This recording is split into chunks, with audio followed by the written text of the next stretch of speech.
Well, it's been a tough financial year for ordinary South Africans faced with high food prices, increasing petrol costs and a weak rand.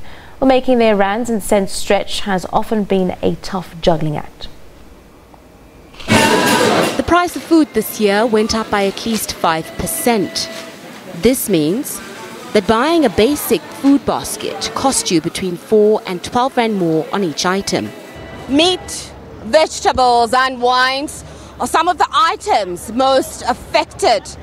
That means consumers like you and me have had to pay more consistently throughout the year for the same items in our usual food basket. But what contributed to the increase in food items? Well, there's a couple of factors. I think the first was the drought last year. That had a big impact on the price of maize, and within the value chain that also had a knock-on effect.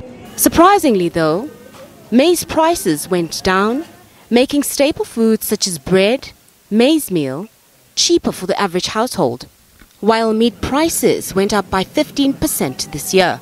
This is because it's more expensive for farmers to feed their cattle, and so they therefore slaughter a lot more while the drought is in the grip. Once maize prices start to decrease, you see farmers starting to build up their herds. And it's the consumers who bore the brunt of these price hikes.